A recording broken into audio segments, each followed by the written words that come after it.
because all 7 javanas are obliged to respond uniformly. Cái câu hỏi số 10 là câu hỏi mà chúng ta lặp lại câu hỏi ngày hôm qua, có nghĩa là sát na động lực tâm nào cuối cùng nào mà chánh niệm có thể xen vào trong một tiến trình tâm. Thì đó là câu hỏi lặp lại rồi, nhưng mà tôi cũng thấy mừng là vì chúng ta có 83% trả lời đúng và nó đã trở thành màu xanh. Nhưng mà thật sự thì các bạn vẫn còn có những người trả lời sai. Tôi mong muốn là khi các bạn phải chuyên tâm hơn và siêng năng hơn, là khi mình trả lời sai một câu hỏi gì đó thì mình phải viết xuống những cái câu hỏi sai đó, mình học thuộc lòng, mình biết tại sao mình sai, mình học thuộc lòng rồi mình ghi nhớ và mình ghi lại, học lại để mà lần sau mình sẽ không bao giờ sai nữa mà mình luôn luôn đúng. Tôi mong muốn những cái câu hỏi lặp lại này của ngày hôm trước thì các bạn sẽ luôn luôn trả lời đúng, chính xác 100%. Và tại sao tôi nhắc lại cái câu trả lời là gì? Tại vì chánh niệm sẽ không bao giờ xuất hiện sau cái động lực tâm đầu tiên, bởi vì động lực tâm 7 động lực tâm hay 7 tốc hành tâm đó là lặp đi lặp và là đồng nhất, nó được lặp đi lặp lại và đồng nhất về một đồng nhất, thống nhất, nên mà chánh niệm phải có mặt ở đầu tiên thì nó mới được. Okay. So now let's look at question 3. What is meant by element of nibbana with the basis sopadisesa?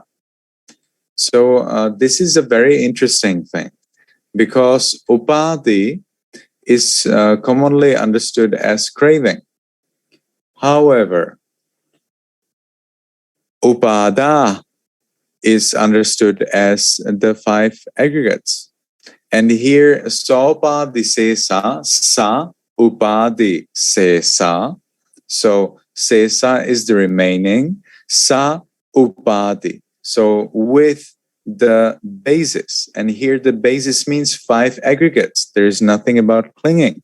Well, we are talking only about arahants, right? So there is no talk about clinging. So the upadi in the word sa upadi sesa, or in the book he says sopadi sesa, but it's the same thing. There upadi actually means the basis of the 5 aggregates, not clinging. Cái câu hỏi thứ 3 là câu hỏi rất là hứng thú, rất là thú vị. Vì sao? Tại vì cái cụm từ gốc của nó là upadi. Mặc dù trong sách ghi nhưng mà cái cụm từ upadi có 2 nghĩa. Upadi nghĩa là sự dính mắc, nhưng mà upadesa có nghĩa là về ngũ ẩn. Và khi chúng ta bàn về hữu dư niết bàn này, chúng ta nói về vị Bồ Tát và gọi là cái gì còn dư sót. Cái dư sót ở đây được nói tên là ngũ ẩn, thân ngũ ẩn, chứ không phải còn bất kỳ mà sự dính mắc nào cả. So look at this. What's that nonsense? They're called upadi because they are firmly grasped by craving and ignorance. What? Where do you have craving and ignorance in an arahant? So we have 734 point. So then he says, where's that? So the Buddha, there's even a citation from the Buddha, and indeed the citation is correct. I checked it. And the Buddha clearly explains that there are 2 elements of Nibbana. And the Buddha explains that the first one is of an arahant, and the second one is of an arahant who is passing away. So what kind of craving and ignorance do you want to have there? There's 0 craving and ignorance. Upadi here means the 5 aggregates. It's the basis on which the life force depends. It's upadi here would literally mean dependence. So it is the remainder of dependence. What is that dependence? It is the dependence of the life force on the 5 aggregates. So the life force still depends on the five aggregates. With death, there is no more life force and no more five aggregates. Tác giả trong cái phần ghi chú, tác giả cái cụm từ ghi từ Upadi, nghĩa là dính mắc bởi tham ái và vô minh. Nhưng mà cái này rất là kỳ lạ, tại vì sao? Tại vì thậm chí cái câu này là câu Đức Phật đó là có hai loại niết bàn là hữu dư y niết bàn và vô dư y niết bàn. Thì nên mà tại sao một vị A-la-hán mà lại còn nói về tham dính mắc, tham ái và vô minh đây? Điều đó thực sự không phải vậy. Tại vì Upadi nghĩa là còn dư sót ở đây nghĩa là gì? Còn dính lại, còn dư sót ở đây nghĩa là gì? Cái dư sót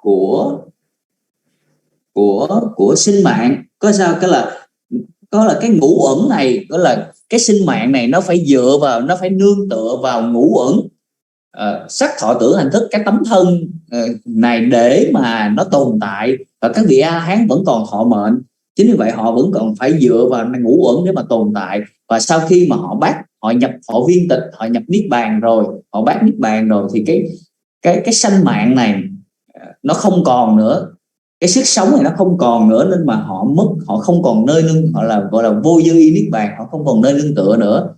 Cái nghĩa Upadi đây là còn dư sót lại, còn dính lại của ngũ uẩn, do cái sinh mạng là nó phải dựa vào ngũ uẩn để nó tồn tại. Okay, and then we have the last point, which we already discussed, which was already successful yesterday, but I wanted to see what will happen if I ask you the same question that was successful and still we didn't get 100%. So which of these options is not one of the four modes of birth? Indeed, heavenly birth is not one of them. Câu hỏi thứ 9 thì tôi muốn hỏi lại cái câu hỏi mà tôi muốn xem các bạn sẽ làm bài như thế nào khi tôi hỏi một câu hỏi mà ngày hôm qua các bạn đã hầu hết trả lời đúng, và các bạn vẫn không trả lời đúng 100%. Và câu hỏi đó là một cái loại nào là hình thức nào sau đây không phải là hình thức, một trong 4 hình thức tái sanh. Thì câu trả lời đúng theo bài văn là thiên sanh, thì không phải là một trong 4 hình thức tái sanh của noãn thai thấp hóa. Okay, the one that I did not mention in the options is Andaja, egg-born beings. Cái thứ mà tôi không có nhắc tới trong cái câu hỏi là sanh bằng trứng, noãn thai. Noãn sanh. Noãn sanh. So there were two things at least that I wanted to mention, because I think that it would be interesting.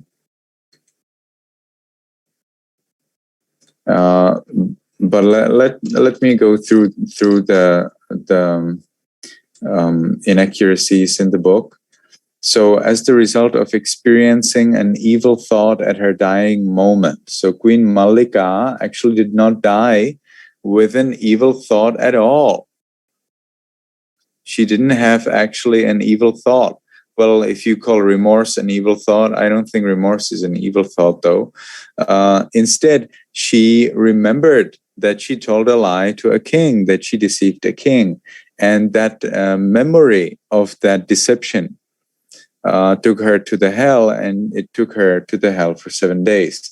It was not because she would remember it, that remembering memory of something is not something bad, but it was her self-identification and her attachment and her putting into present of that evil thought that became more powerful than her very extraordinarily powerful good deeds that she did every day during the last portion of her life.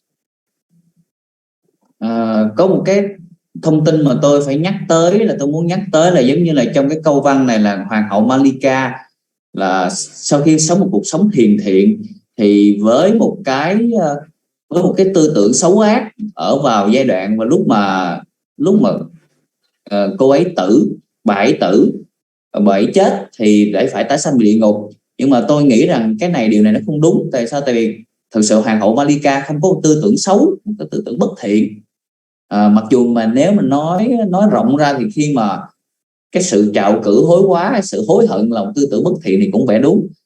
Cái vấn đề là khi mà Đức Phật, khi mà bà hoàng hậu Malika này bà nhớ về cái việc mà đã nói dối cái đức vua về cái việc mà về việc tà dâm của mình, thì bà ta nhớ lại cái điều đó, và bà việc nhớ lại những cái điều đó và tự định nghĩa, tự cho rằng nó là xấu ác và bắt đầu hối hận đó, thì chính cái nghiệp, cái tư tưởng đó thì nó sẽ thành cái nghiệp nổi trội và nó mạnh hơn những cái thiện nghiệp nào đó mà đã tạo ra vô số thiện nghiệp mà bà ta đã tạo ra trong suốt cuộc đời bà ta. Chính vì vậy mà khi mà cái bất thiện nghiệp đó nó trổ quả, nó sẽ làm cho bà ta tái sanh trong cõi địa ngục trong vòng 7 ngày. Okay, then we have here the fable about the fish and tortoise. No, that's not a well-known fable at all. And in our scriptures, it doesn't appear anywhere at all. So this story about the fish and turtle, how the turtle tries to explain to fish what's the land, and the fish doesn't understand it. And then that's used to explain how it's difficult to understand Nibbana, but still it is that unfortunately this story is not in our scriptures, and the source of this story is not provided. Yes, from some booklet of a Theravada monk, but as far as I know, he doesn't provide his source, so we actually don't know where that story is from. But it's not from Theravada. It is absolutely not well known. Trong quyển sách này có nói một cái câu chuyện ngụ ngôn nổi tiếng về cố gắng mà giải thích cho con cá về thế nào là đất, với một cái con cá mà ở suốt cuộc đời nó ở trong nước thì nó không thể hiểu được. Nhưng mà thực sự mà nói tôi không tìm thấy cái tích truyện này trong văn bản Bali, và cái tác giả ở đây cũng không có nói lên cái câu chuyện này nằm ở đâu cả. Và thậm chí người ta nói là cái này nằm ở trong cái tờ giấy của ngài Bhikkhu Silakara, nhưng mà ngài ấy cũng không có luôn. Nên mà thực sự đó là tôi cũng nhắc là cái câu chuyện này, cái câu chuyện ngụ ngôn này nó thật sự không nổi tiếng lắm đâu.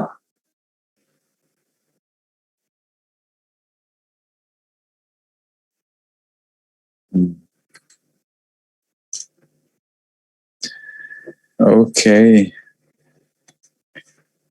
So let's continue. Both empty space and Nibbana are eternal and unchanging. Where did he find the idea that empty space is eternal and unchanging? We cannot agree with that. Empty space is definitely not eternal and unchanging. Empty space changes in its size and nature of emptiness. Otherwise, he would have to provide direct citation. I cannot imagine that empty space would be eternal. Có cái đoạn văn mà tác giả cũng nói sai là gì?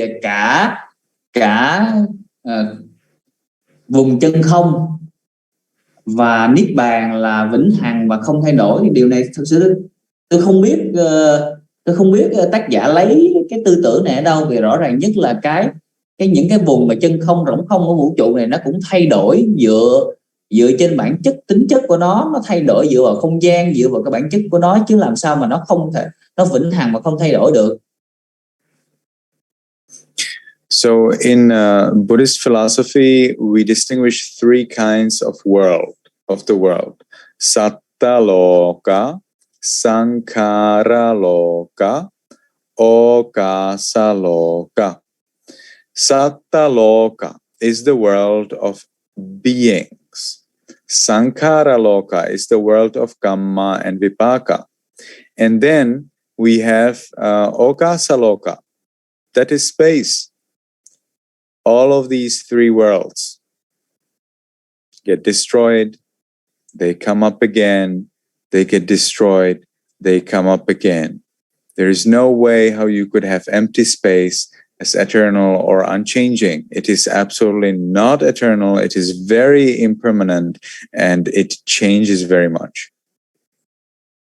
Trong văn bản Phật giáo thì chúng ta có 3 loại thế giới, là hữu tình thế giới là thế giới của các chúng sanh hữu tình, hành thế giới đó là cái thế giới của hành nghiệp và quả, và cuối cùng là cái thế giới, cái thứ ba là cái thế giới về không gian, nó nói okasa, nó nói về không gian.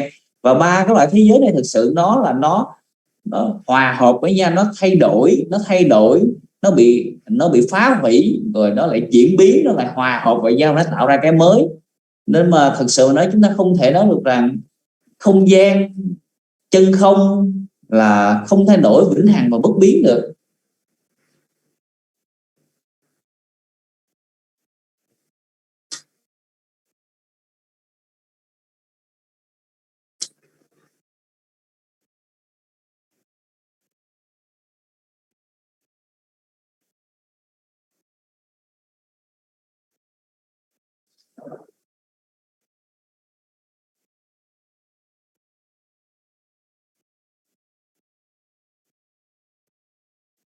Oh, combining these 6 with one another. Did you wonder how did they get 63 from the 7? Actually, they did it very right. This kind of combining of concepts together and then counting them is very common in Buddhism. And monks discuss on how to do this combining. We are talking here about combinatorics. It's a field of mathematics. It's a modern field of mathematics. And monks actually do this quite often, combinatorics.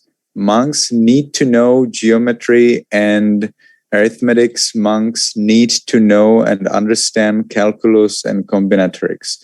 If monks do, it will be so much easy. It will be so much easier for them to study the Dhamma, because Dhamma is very much especially Abhidhamma and the deeper philosophy is very much dependent on mathematical skills.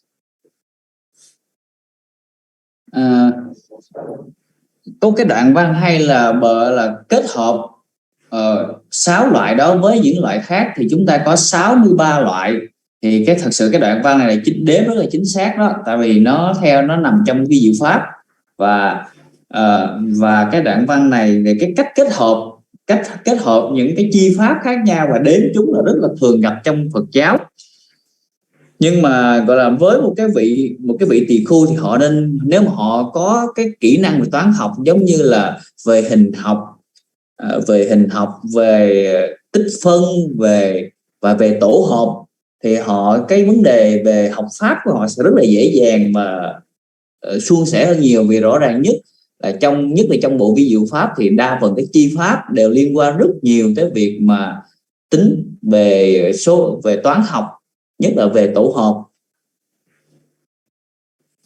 So in Abhidhamma Sangaha, which is one of the most famous Abhidhamma books in Myanmar, we find exactly, very easily, very clearly described on how did you come to the number 63. And according to this exact description, I made this little table where you get raga, dosa, moha, and then their combinations. So raga with dosa, raga with moha, dosa with moha, and then the 3. Raga, dosa, moha. So these are the combinations of temperaments. There are 6 temperaments: raga, dosa, moha, saddha, buddhi, vitakka, and we are now combining them in various ways.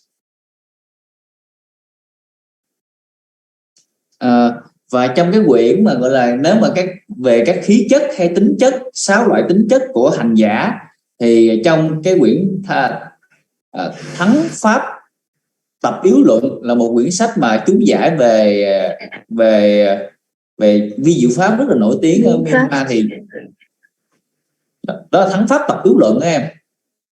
Của đúng rồi, chính xác rồi. Đúng rồi, em đâu nói gì đâu. Thì tôi đã thử, và họ đã trong cái quyển sách này đã nói lên rất rõ ràng và chi tiết cụ thể về cách kết hợp và 63 loại tính chất của hành giả. Và tôi đã thử ngồi tôi liệt kê thử coi 6 tính chất của hành giả là gì, thì chúng ta thấy có hình tính chất có tham sân si, và kết hợp ví dụ như 2 loại và kết hợp cả 3 loại, rồi tôi đã thử ngồi tôi liệt kê, tôi kết hợp ra, và đúng là tôi đếm được đúng 63 loại. So here is first a combination of these three, raga, dosa, moha. Therefore, raga, dosa, raga, moha, dosa, moha, and then all the three. Then here we have saddha, buddhi, vitakka. They're also combined, saddha, buddhi, saddha, vitakka, buddhi, vitakka, and then all the three. And then what comes is a very nice way of combining. So you actually take one of these 7, and you combine it with each of the 7 in the next column. Then you take dosa and you combine it with all of the 7. And you take moha, you combine with all of the 7. That's what we've done here in this blue. Let's call it blue for the time being. In this blue table. Then but some people would call it green, and I don't care at all. Then we have raga dosa, raga moha, and dosa moha, again, each combined with this column. So you get raga dosa moha with saddha, raga dosa moha, buddhi, raga dosa moha, vitakka, raga dosa moha, saddha, buddhi, raga dosa moha, raga dosa, saddha, raga dosa, buddhi, raga dosa, vitakka, raga dosa, saddha, buddhi, raga dosa, saddha, vitakka, raga dosa, buddhi, vitakka, raga dosa, saddha, buddhi, vitakka. And then in that same way, you get raga moha combined with each of them, dosa moha combined with each of them, and then finally raga dosa moha combined with each of them. And that's what we see here in the purple column.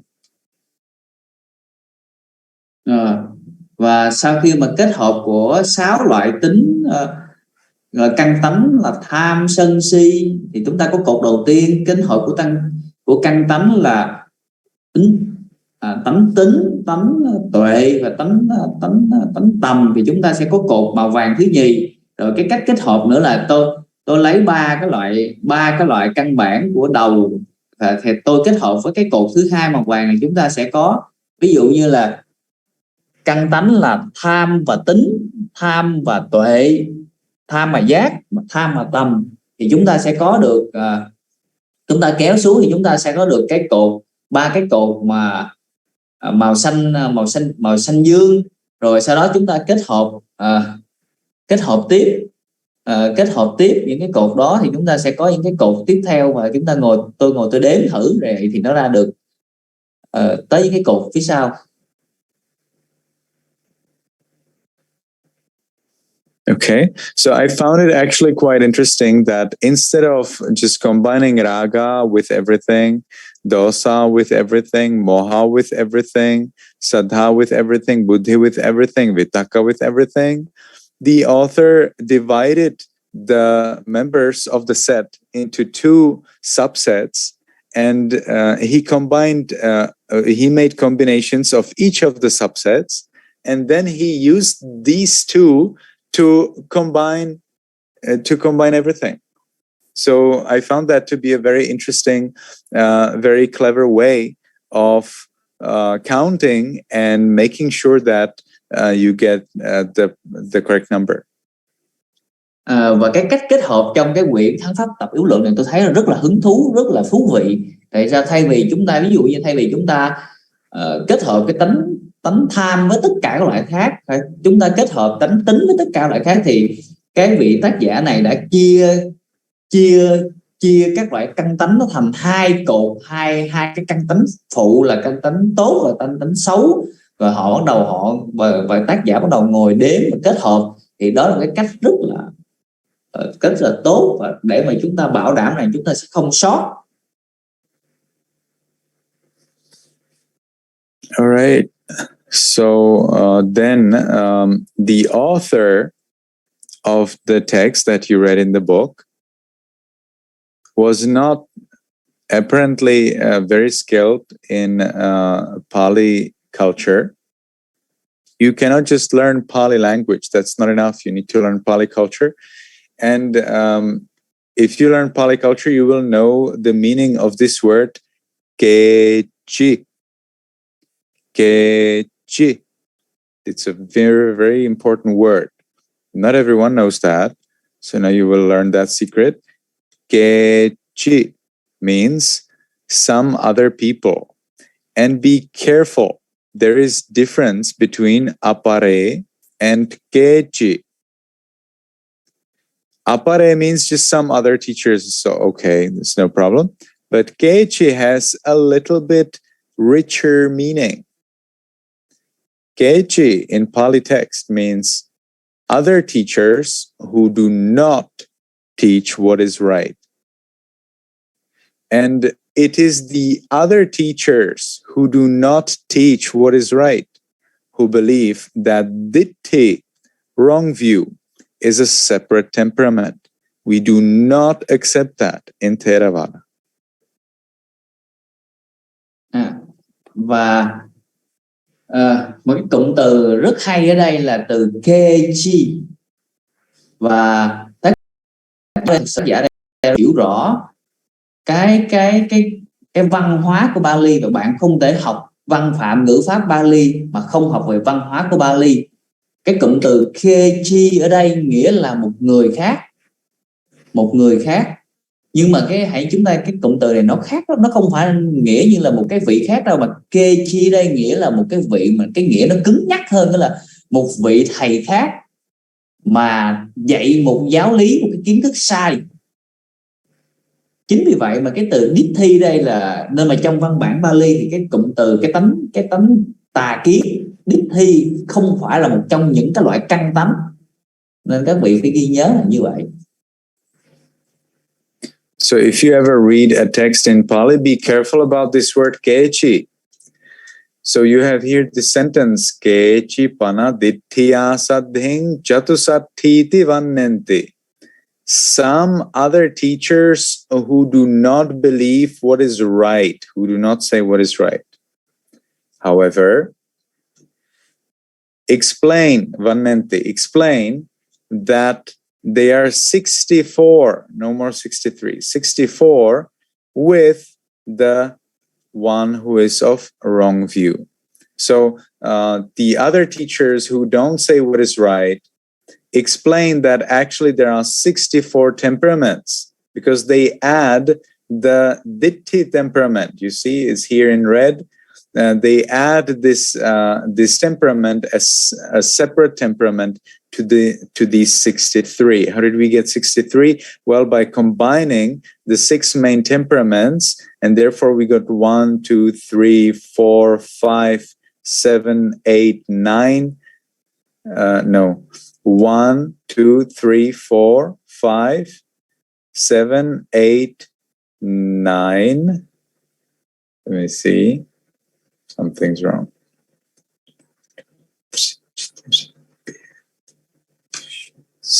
6, 7, 8, 9 sets of 7 things. So 9 times 7 is 63.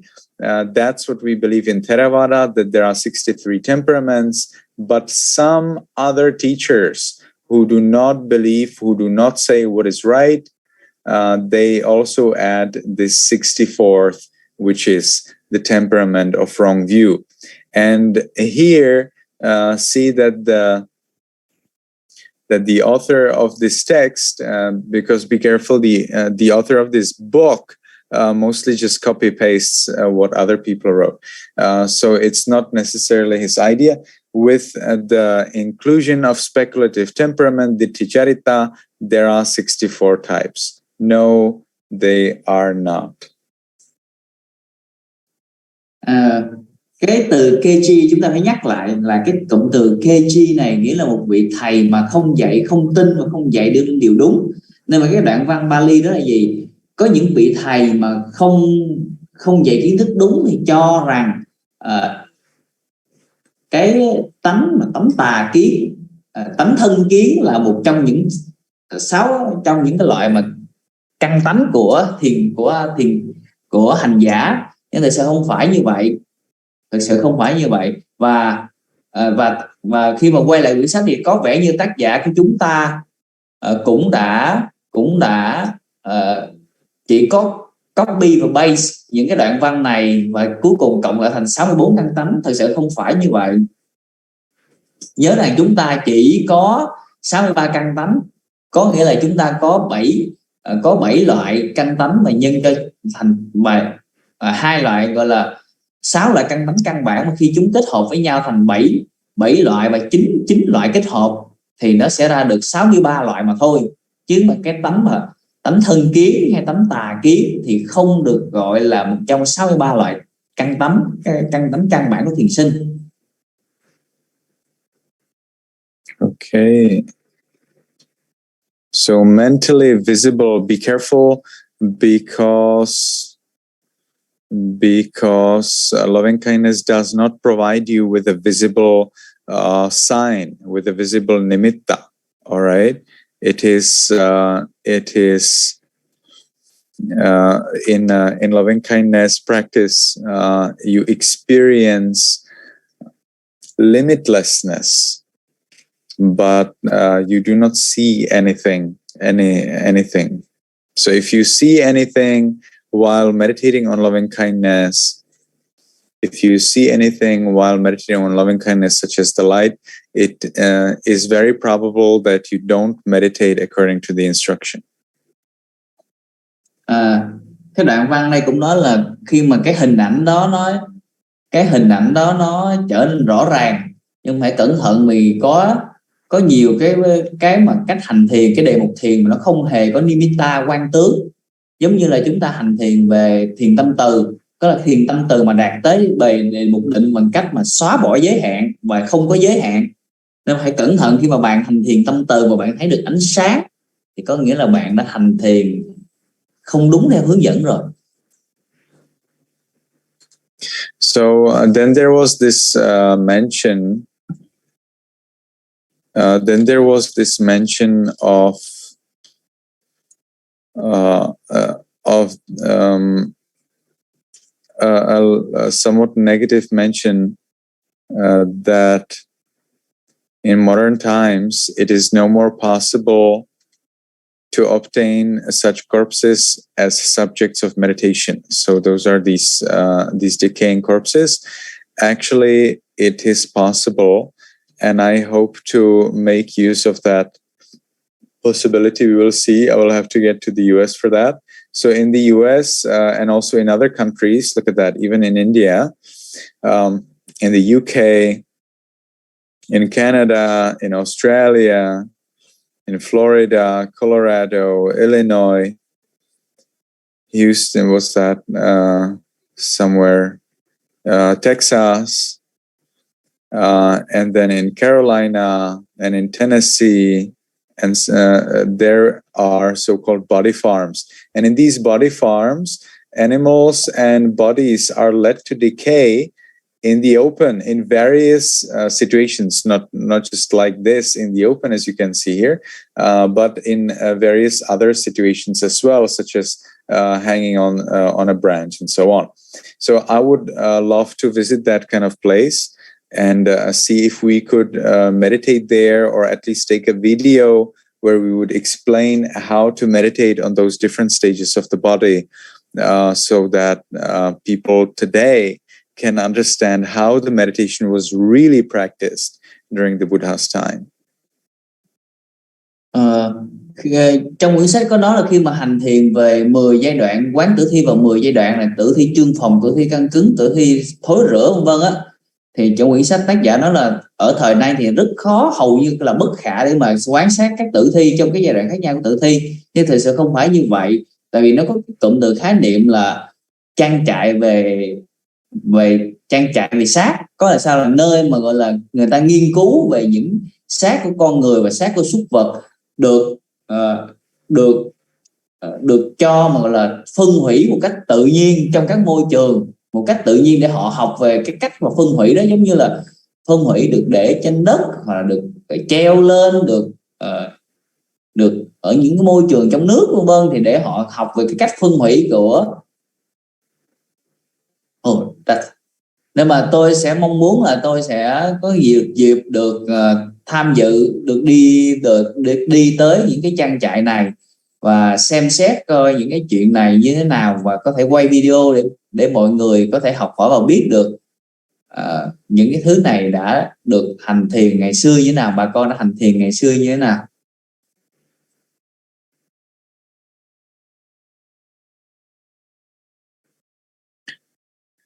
Okay, so that's all from me. If anyone has any question,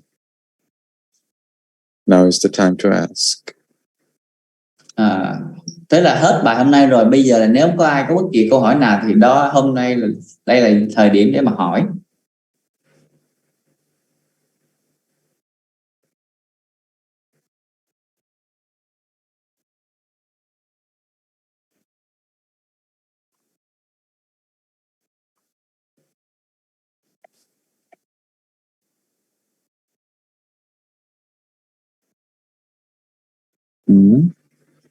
Có ai có câu hỏi không ạ? Xin có quý vị nào có câu hỏi không ạ?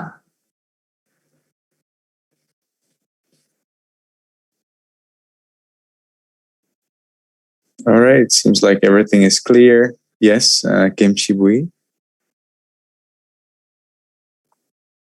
Cô mở mic đi cô Kim Chi Bui ơi. Yeah, Birante, could you kindly to explain about question number 4? I'm not clear about emptiness and nothingness. Although I carefully, yes, it means I am not curious about this question. Are you talking about question 4 or question 8? Question 8. 8, okay. Can you please repeat to me, what do you remember from my explanation on the difference between meditation on emptiness and meditation on nothingness? Yeah, that's right.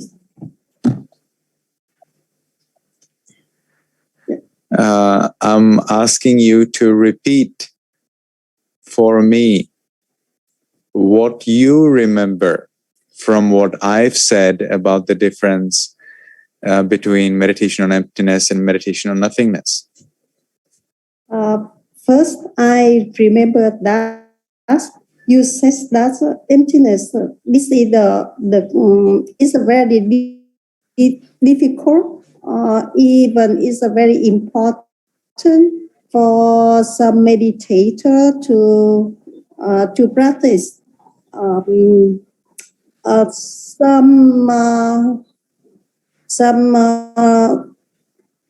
Some maybe like some good teacher or maybe some good meditator, they attend even the seventh what's the seventh but it's maybe it's difficult. I remember that, but I'm not sure about. So what does it mean nothingness? Do you remember what I said when I explained exactly what does it mean nothingness in terms of meditation, in terms of the Buddhist philosophy?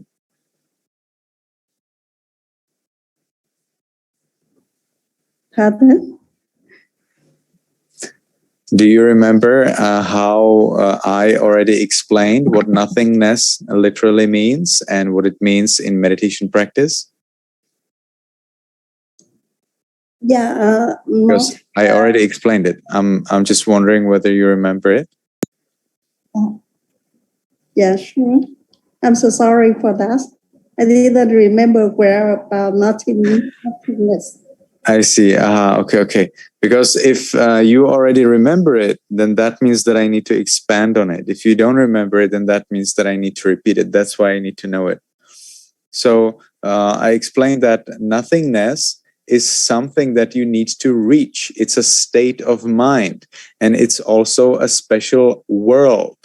Like you have world of humans, world of animals, the world of hell, the world of gods. In the same way, you have a world of beings who live in nothingness, a world of nothingness. But it's more about the beings who enjoy nothingness rather than nothingness itself. In terms of emptiness, however, that's something else. We do not reach emptiness. We only realize that everything is already now empty. Everywhere and everything, inside, outside, everything is empty of a permanent substance. There is no permanent substance, and that's what emptiness means. So when you meditate on emptiness, you just realize, you just accept how things are. When you meditate on nothingness, you try to reach a special meditation state, or you try to be born in a special kind of a world. Cô này thì có hỏi về, cô muốn hỏi lại về cái sự mà gọi là vô sở hữu xứ là rỗng không và sunyata là tánh không. Thì thầy thiền sư đã nhắc lại là gì? Vô sở hữu xứ hay là rỗng không là một cái trạng thái, hay là một cái đề mục thiền định, một cái nơi mà chúng ta cần phải đạt tới, và đó cũng là một cõi giới mà gọi là cõi giới vô sắc thứ ba đó. Và có những cái chúng sanh họ sống trong cõi giới đó, chúng sanh họ hưởng thụ, họ tận hưởng được cái trạng thái vô sở hữu xứ rỗng không đó, nhưng mà gọi là cái sunyata tánh không đó, đó không phải là một cái trạng thái mà chúng ta đạt tới, mà đó chỉ là một thứ mà chúng ta nhận ra được thôi. Vì đó là bản chất của mọi việc hiện tượng, mọi thứ này đều không có cốt lõi. Chúng ta là mọi thứ, tất cả mọi thứ đều rỗng không, đều là tánh không, đều tánh không cả bên trong lẫn bên ngoài. Tất cả mọi thứ đều không có thứ gì gọi là trường tồn, là tồn tại vĩnh hằng cả, nó không có cái cốt lõi trong đó. Và điều đó cũng là tánh không, cái gì là vô thường, khổ và vô ngã đó. Nên mà khi mà chúng ta gọi là quán, dùng từ ở đây ở kia là thiền định về sự rộng sự, về vô sở hữu xứ. Còn khi mà chúng ta quán mà tính không là chúng ta chỉ nhận ra được cái điều đó, và chúng ta chấp nhận được bản chất của các thứ đó, tánh không của đó thôi, chứ không phải là chúng ta cố gắng đạt tới vô sở hữu xứ như trong đề mục thiền định. So is it clear now, or do you have any more question about that? Cô đã rõ chưa? Cô còn hỏi gì nữa không? Cô cũng chưa rõ lắm, chắc là cô phải đọc thêm cái tài liệu mà cái phần này á, là hồi nãy là hình như sư không có show cho, chị không biết là cái tài liệu này nó nằm ở trang nào. She does not very clear, Bante. She does not feel very clear yet, and she want to know the basis on the document so she can read it again and again. No, I'm not aware of anyone writing this. This is a problem where you get people inventing new ideas. I have my feeling is that the Vietnamese are the best in this respect. They always Vietnamese people are so how to say that. So clever to make to get an instruction and do it somehow anyway different. How they do that, I don't know. I've never seen. I've taught meditation to so many nationalities in the world, and I have seen this ingenuity only in Vietnamese. So, but it's not just about the Vietnamese people, you know, like there are clever people all around the world, and they look at something and they try to improve it or change it or do some differences. And this idea that you will meditate on emptiness is very seems to me very common in Vietnam rather than in other countries from which I have my students. So maybe it was the Vietnamese people who invented this meditation practice. We absolutely do not have in Theravada teaching the idea that you will just sit down, not think about anything, and that is your meditation. No, there's nothing like that in the books. I have heard about this practice in the US, but that's the US way. Like the US people, they take something and they turn it upside down, and then they make millions of dollars from that. So this is not something, you know, specifically US, and just some people do that, some people don't do that. Mostly people in the US meditate on breath, or they actually observe the mind. Even in Zen meditation, at least the style that I practiced before I turned to Theravada when I was maybe 18 years old, but I didn't like follow Zen. It was more of an experiment visiting a Zen meditation center in our country. And there also you're supposed to observe your breath and nothingness. So you're observing the breath plus nothingness. You don't just observe nothingness and nothingness. No, that's not what you're supposed to do there. So there is no way how our scriptures would contain that. Our scriptures contain a lot of misconceptions, a lot of errors, and they reject them. For that, there is a special book. It's called Kathavattu. It's one of the books in Abhidhamma Pitaka. But even Kathavattu is a book, and a book is limited by pages.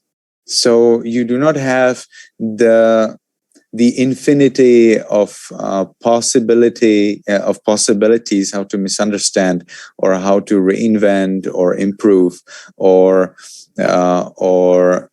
damage the Buddha's teachings. Only some things are included in Kathavattu.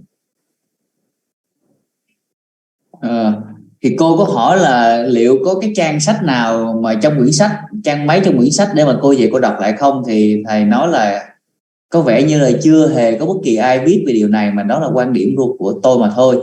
Nhưng mà tôi thấy có vẻ như là các quý vị Phật tử Việt Nam là người rất giỏi mà gọi là chế ra cái mới hay là làm theo cái mới. Mà lần đầu tiên là tôi dạy rất nhiều nơi rồi, mà lần đầu tiên mà tôi thấy được là khi mà tôi hướng dẫn hành thiền thì có vẻ như Phật tử Việt Nam là họ chấp nhận cái lời hành thiền của tôi và họ ngồi họ chế ra rất nhiều cái mới, họ làm theo rất nhiều, giống như họ cố gắng họ cải thiện điều đó.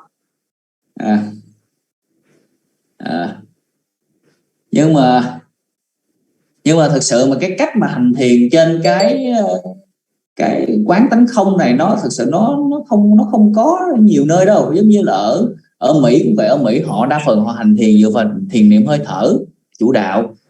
Còn ví dụ như tôi đã tham dự một khóa thiền ở trường thiền Zen của Nhật Bản rồi, thì lúc đó họ ngồi là cái nào họ ngồi họ quan sát hơi thở và sự rỗng không, chứ họ không bao giờ họ quan sát sự rỗng không kèm theo sự rỗng không cả. Nên mà có vẻ như là nếu mà nói về thiền mà quán tánh không thì có vẻ như nó xuất phát từ dân Việt Nam của chúng ta thì hơn. Tại dân Việt Nam chúng ta đã chế cháo ra cái đề mục thiền quán tánh không này, còn trong văn bản Bali hoặc là tôi tìm ở những cái nơi khác thì tôi không thấy cái khái niệm hay quan điểm này. Và hãy nhớ rằng là có rất nhiều điểm sai, điểm dị biệt trong cái văn bản của chúng ta. Và hãy nhớ rằng thậm chí trong bộ vi diệu pháp cũng có quyển Kathavattu là bộ dị biệt hay là bộ ngữ tông, thì cái đó là nó nói lên những cái quan điểm sai lầm mà sau này về đời sau, những cái điểm sai lầm mà đời sau có thể xảy ra, có thể được diễn giải sai. Nhưng hãy nhớ là thậm chí là cái bộ Kathavattu đó cũng là một quyển sách Và một cái quyển sách và những cái tư tưởng trong đó nó có thể được truyền tải sai, được ghi lại sai, và chúng ta có thể diễn giải sai. Nên mà tất cả điều đó là rất là tương đối mà thôi. Và ý của thiền sư là gì? Có vẻ như cái thiền quán tánh không, hay chúng ta nhắc tới nhắc lui cái tánh không này ở đây, có nghĩa là cái khái niệm của Việt Nam chế ra. Bante, I don't know, but I think that this is very common in Mahayana. In the Sunyata, they expand a whole set of Sunyata in Mahayana. A lot of books talk about Sunyata. Yes. But is there specific instruction to meditate on that as a beginner? No way. I already read a lot of books and I can find a specific way to meditate on that object. It's not clear. I loving Carita meditation. First you start with this, second you do with this. No. They talk about everything about the theory. They explain it. It's very good, very nice. But when I ask the question, how can I reach that state? Nothing. And I feel very bad because I cannot find a way to reach that state. They explain a very good state, a state of Sunyata. But they don't explain, they don't tell us why and how I can reach that state. Very common in Mahayana.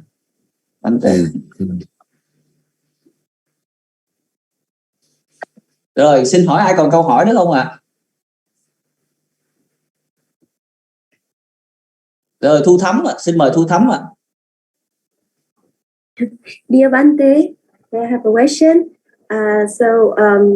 In the first page of chapter 40, in the page 559, the book said that there are the morality, concentration, and wisdom are the three stages of the path that lead to Nibbana, and the three stages. And then they said that the three stages are embodied in the verse of the Dhammapada.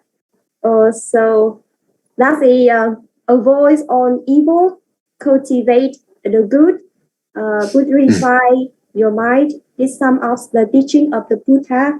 So please kindly explain for us this verse of the Dhammapada, Bante. Thank you so much, Bante.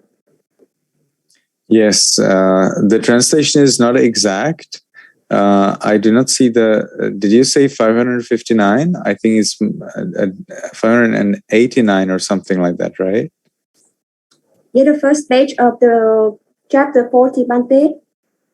And do you know what's the PDF page? Yes, the PDF 584, Bante. PDF page. Yes. Okay. Yes, I noticed. No, I don't see it there. I don't see it at 584 of PDF page. Bante, sorry, Bante. 585 PDF. Yes. Got it. So avoid all evil, cultivate the good. Actually, the Buddha didn't say it in this way.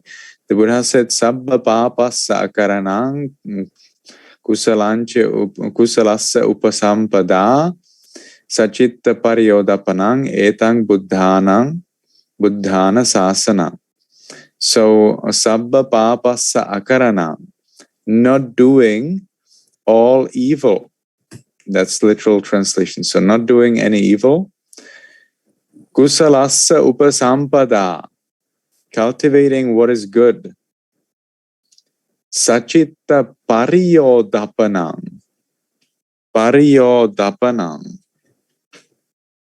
Let me see for an exact translation. What's that?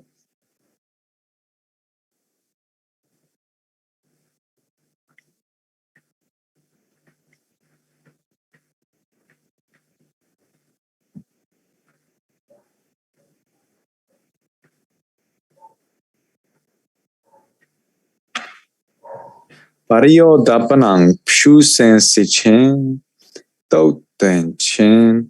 It means cleaning or purifying. The translation is here correct, purify, but the Buddha doesn't present it as an order. Here it is rather explained as the topic, the kind of admonition that Buddhas give, but the text itself does not order you anything. It just tells you what is the Buddha's teachings. The Buddha's teachings is avoiding all evil, cultivating the good, and purification of the mind. Yes, Bante. Chị Thắm này hỏi về trong cái chương đầu của chương 40 thì nói là cái vấn đề của đạo Phật có ba thứ tự là tu hành về bố thí, trì giới và tham thiền, giới định tuệ. Và cái đoạn văn này được giải thích trong cái đoạn văn đầu tiên trong kinh Pháp Cú là không làm bất kỳ điều ác nào, làm các việc thiện lành, thanh lọc tâm. Đó là lời chư Phật dạy. Thì chị Thắm hỏi rằng điều đó theo thứ tự như thế nào, đúng không? Nhưng mà thì Đức Phật, thì ngài Sarana đã đọc lại cái đoạn văn đó và nói rằng thì đúng là cái vụ phiên dịch rất là chính xác. Nhưng mà cái việc phiên dịch này nó chỉ là giống như là nó không nói lên trật tự, thứ tự của các điều, của ba điều đó, mà nó chỉ là một cái danh sách liệt kê và chúng ta phải làm điều đó, và tổng cộng đó là điều Phật dạy mà thôi, chứ không hề nói bàn về trật tự, thứ tự của chúng ta không phải làm theo cái vụ mà không làm điều ác trước và làm cái điều tới đó, mà không làm cái điều mà làm cái điều lành rồi mới thanh lọc tâm. Chúng ta không phải cần phải làm theo trật tự đó, mà đó chỉ là một cái dạng mà danh sách liệt kê, và đó là lời của Đức Phật dạy mà thôi. So I think what the book already explained is pretty clear. It shows you that the Buddha asks you to follow morality, sila, so sabba papa sakaranang, so not doing any evil. Kusalasa upasampada, that means training yourself in that what is good, and then Sachitta Pariyodapanang, which is meditation. So we train ourselves in Sila, Samadhi, Panya. Và tôi nghĩ rằng cái quyển sách này trong tác giả quyển sách này đã giải thích rất rõ ràng về vấn đề của chúng ta rồi. Là đầu tiên là Đức Phật đã bảo chúng ta phải giữ giới, là không làm bất kỳ điều gì xấu xa cả. Rồi sau đó chúng ta làm những việc thiện lành. Rồi sau đó chúng ta thanh lọc tâm, thì giống như là chúng ta bắt đầu phải hành thiền. Chúng ta phải làm theo con đường là giữ giới, thiền định và thiền tuệ. Đó là con đường mà Đức Phật đã dạy cho chúng ta rồi. Okay. Or did you mean to ask something in particular? Yes, I got it, Bante. Thank you so much, Bante. Okay. Cảm ơn anh Bình ạ. So I see here a question in the chat box. The Eightfold Noble Path contains the first two factors because that's an attitude that you have to start with. And gradually, as you train in the ethical three factors and in the concentration three factors or meditation three factors, then these first two factors gradually develop more and more. But you need to have some good start. You first need to believe that the Buddha achieved enlightenment, which is part of the right view, so that you can, so that you have any reason to try out the Buddha's teachings. You first need to accept that there is suffering in the world, which also is part of the right view, so that you have some need, so that you feel some need to get free from that suffering. So the right view here and the right thought, they are important as the basic attitudes, but you are not expected to have them perfected. You start with them at some point and you gradually develop them thanks to the remaining six factors of the Eightfold Noble Path. Câu hỏi trong chat box là gì, là tại sao mà trong bát thánh đạo chánh kiến và chánh tư duy được đặt lên đầu tiên, trong khi hai chi phần thuộc về tâm này cần thời gian lâu dài để huân tập. Thì trong khi thực hành thì giới là nền tảng, rồi mới đến phát triển đến định và cuối cùng tới tuệ. Thì ngài thiền sư trả lời là gì? Tại vì rõ ràng nhất, đúng theo câu đó, hai cái chi phần đó cần rất nhiều thời gian để huân tập, nhưng thật sự là chúng ta cần, nó phải được nói lên đầu tiên là chúng ta cần phải có một cái điểm khởi đầu tốt đẹp và chính xác. Có là sao? Là đầu tiên là chúng ta phải có một cái niềm tin, phải có một cái quan điểm đúng đắn là về sự giác ngộ của Đức Phật, và chúng ta phải thấy được rằng và chúng ta thấy rằng cuộc đời này là đau khổ, và chúng ta mong muốn thoát khỏi được sự đau khổ đó. Thì đó là những cái quan điểm đúng đắn, và từ đó, và đầu tiên là chúng ta phải, và chúng ta sẽ không mong muốn là chúng ta sẽ có chánh kiến tính tư duy một cách hoàn hảo ngay từ đầu, nhưng chúng ta phải có một phần của chúng nó, và chúng ta bắt đầu từ từ, và chúng ta bắt đầu tu tập định, tu tập giới, chúng ta tu tập định, và chúng ta sẽ phát triển lên, và chúng ta phải hoàn thiện và hoàn hảo những của chánh kiến và chánh tư duy tuệ đó rồi. Chính xác là vậy. Chúng ta phải có một cái khởi đầu đúng đắn chính xác, rồi từ từ chúng ta sẽ phát triển và làm nó trở nên hoàn hảo.